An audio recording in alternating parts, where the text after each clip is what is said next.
Wacha hata leo. Ni sasa si sasa. Na kama sio sasa ni hiyo dunia yote hiyo. Kwa hivyo tunakubaliana this is not a scam. Kila mtu, si ndio? Si ndio rais wa kila mtu. Akija hapa na atake kudance na sisi, mimi nitasaidia, lakini ngoma hata kama si ya kwenu ukisikia imechezwa. Simu yake.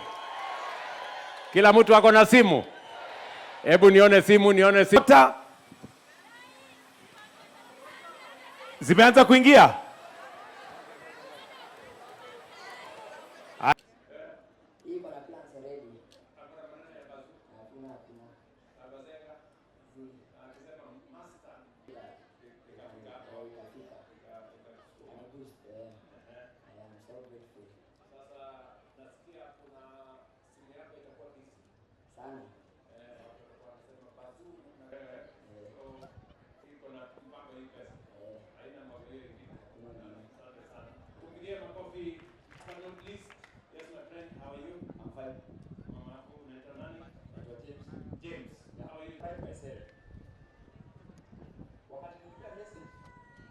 Nimekuwa selected, nikaanza kuambia majamaa hapo senta wanakuja, nikaregister with 10 to 20 hapo.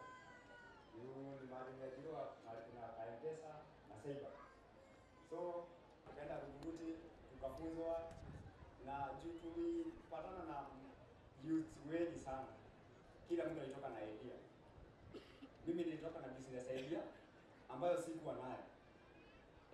Nikiwa town huwa nafuga kuku. Hiyo center haina cyber.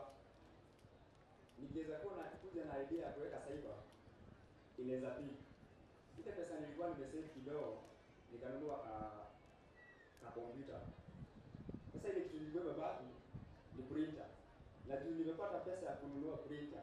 Nisaidia na itanisaidia ni watu wetu waweze kusoma juu ni kama mimi na aniletea mitihani na wataipia kazi mingi tu. Sasa nikuulize, wale wanakuja kwa sababu wanataka kuapply license na nini na nini. Unaelewa ya kwamba kama serikali tumesema kutoka kwa cyber. That's what you do. Na hata wanalipa na e-Citizen. So ni kitu naelewa kabisa. Wanalipa na e-Citizen. Wanalipa na e-Citizen, SHA na warejestia. In fact SHA nimeona ikilipia watu wengi. One of my cousin alikuwa amelaza mtoto wake hapa Nyuki.